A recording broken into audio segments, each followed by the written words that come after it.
Hello. என்ன cut ஆயிடுச்சு? இல்ல கட் ஆயிடுச்சு. நான் வண்டியில இருந்தேன், இப்பதான் நிப்பாட்டினேன். வரல, கட் ஆயிடுச்சு. சொல்லுங்க. சரி 24 பெட்டி இருக்கு. சரிங்க. அதாவது இப்போ என்ன ரேட்டுன்னு பார்த்து எடுத்துக்கிறேன் இருக்கு. ஏன்னா எனக்கு இந்த காலேஜ் ஓப்பன் ஆகுது இப்போ. நல்லதுங்க. கொஞ்சம் இறங்க போகுது. உடனே எடுக்கிறதுன்னு எடுத்துக்க. ஏன்னா போன மாதம் தான் அது லாஸ்ட்ல கேண்டீனுக்கு வந்துருந்துச்சு. புரியுதுங்க. சரி தெரியாம தான் கொடுக்குறேன். சரியா? அதான் எனக்கு இப்போ பேசுனவங்களும் தெரிஞ்சவங்க தான். ஆனால் டக்குனு அடையாளம் வரல எனக்கு. ஒன்றும் பிரச்சனை இல்லை, எடுத்துக்கிறேங்க. ரேட்டு என்னன்னு பார்த்து சொல்லுங்களேன். புரியல. ரேட்டு மட்டும் பார்த்து சொல்லுங்க, என்னென்னு எடுத்துக்கிறேங்க. 700 போட்டு எடுத்துங்க. 700ங்களா? இதை இப்போ எல்லாமே எடுத்துக்கணுங்களா எப்படிங்க? இல்லை எல்லாமே அப்படியே எடுத்துங்க. எவ்வளோ வருது? 700 எவ்வளோ வருது? 700னா 2 14 24 லிட்டர் இருக்குங்களா? 24 பெட்டி. 24 பெட்டி. அதான் 24 பெட்டி இருக்கு. 14 32 17 17,200 வருது. எவ்வளோ வருது? 17,200 வருதுங்க. 700ரூவாண்ணா. 17,200. ஆமாங்க. சரி, ஒரு 1,500 கம்மி பண்ணிங்க. 16,000 ரூபாய் கொடுத்துட்டு எடுக்க முடியுமா? சரிங்கண்ணா. ஒரு 10 நிமிஷம் வெயிட் பண்ணிங்களா? நான் ஏன்னா மொத்தமாக பல்க் எடுக்கும்போது இதாகும், தம்பிகிட்டையும் கேட்டுக்கிறேன். அப்படியே பாதி பாதியாக போட்டு எடுத்துக்கிறேன் நான். எனக்கு அந்த எண்ணெய் கொஞ்சம் ஃபோட்டோ எடுத்து அனுப்ப முடியுங்களா? எங்கே இருக்குது, பார்க்கலாமா இப்போ? இப்போ காலேஜில் தாங்க இருக்குப்பா. காலேஜில் உள்ளார நம்மளே தெரியாமல் கூட அது ஏதாவது பார்க்கறது அவங்களா என்னப்பா நீ பேசுறது? யாரு? காலேஜில் இருக்குது கேண்டீன்ல. புரியுதுங்க. பார்க்கறதுக்கு நம்ம விடுவோமா? ஏன்பா எல்லாம் ஏமாப்பா நம்மள இது தெரியாமல் கொடுக்குறோம். சரியா? அதுக்காக இல்லை, ஃபோட்டோ கூட ஃபோட்டோ அனுப்பலாம்ல. ருச்சி கோல்டு ஆயிலுப்பா. ருச்சி கோல்டில் 2 இருக்குன்னாச்சு. என்ன நீங்க என்ன சொல்றீங்க டாக்டர்? உங்களுக்கு புரியல. ரிச்சி கோல்டு ஆயில் இது. அது தெரியும். ருசி கோல்டு தெரியும். வெள்ளை கலர் ஆரஞ்சு கலர் பாக்கெட் வருது. வெள்ளை கலர் அது நான் என்கிட்ட இருந்தாலும் ஃபோட்டோ அனுப்புறேன், நீங்க பாருங்க. அது நான் சொல்ல வரல. அதுலயும் வெள்ளையும் சவப்பு இருக்கும், ஆரஞ்சு இருக்காது. இல்ல நீங்க ருசி கோல்டு சொல்லும் போது தெரியுது. பாமா நல்லா இல்லை தான், நானும் அதான் வாங்கிட்டு இருக்கேன். அட்மிஷன் டைம் இருக்கு. புரியுது.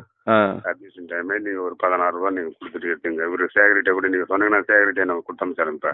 சரிங்க. ஏன்னா இப்ப நான் லீவ் அப்படியே தான் நிற்கி. சரியா? சனிக்கிழமை ஒன்றும் பண்ண முடியாது. ஏன்னா அட்மிஷன் டைம் எல்லாரும் கூட்டம் அதிகமாக இருந்தேன்னு இருக்கும். நீங்க சனிக்கிழமை மன்றதுனால டக்குன்னு கொடுக்குறேன் நான். நீங்க பைசா இருந்தால் டக்குன்னு அனுப்பிச்சு விட்டு டக்குன்னு சேகரிட்டுலாம் சொல்றேங்க.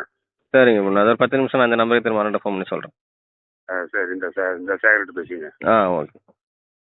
சேகரா சரிவா. அவர் பேசிட்டு வரனாக்கா நீ பைசா அனுப்பிச்சு விட்டு நீ எதுவும் போயிடு. கொடுங்க சார், பேசிக்கிறேன். ஹலோ அண்ணா. சொல்லுங்க. என்ன பண்ணலாம்? இல்ல ஓகே தான். நான் இந்த பாக்கெட்டே போட்டோ அனுப்புங்கிறேன். அது உள்ள இருக்கு சொன்னீங்கன்னாக்கா நான் பானிபூரி கடையை எடுத்துட்டு வந்துடுறேன். வண்டி நிறுத்தலாம், அங்கே எடுத்துட்டு வந்துடுறேன். ஆமா. சீக்கிரம் சொல்லு. ஒரு காலை ஒரு மணி ஆகிப்போச்சு. இல்லப்பா, நம்ம ஒரு 5,000 6,000 கையில இருக்கு. அந்த அமௌண்ட் ரெடி பண்ணணும்னா நான் காசு அமௌண்ட் ரெடி பண்ணணும்ல. கொடுத்துட்டு நம்ம அப்புறம் பாதி காசு நாளை தரணும் ஒத்துப்பாங்களா?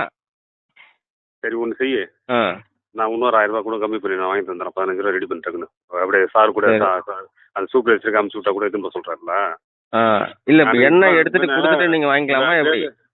புரியல. எண்ணெய் வந்து கொடுத்துட்டு வாங்கிக்கோங்க. நான் கொடுத்துட்டு கொடுக்குறீங்களா கையில வாங்கிக்கோங்க. அவரு இப்ப நான் உங்க அப்படியே வீட்டுக்கு போறேன்னா? நான் சொல்றது உங்களுக்கு புரியுதானே?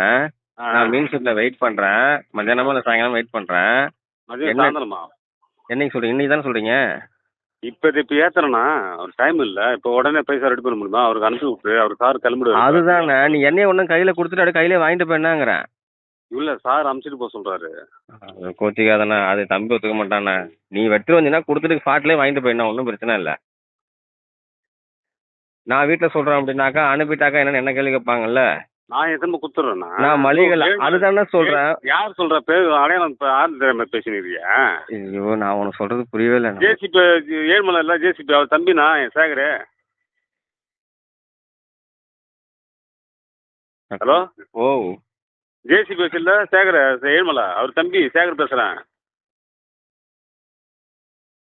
தம்பி நீ மீன் சொல்லிட்டு ஜேசிபி வச்சிருக்காருல்ல? ஆமா.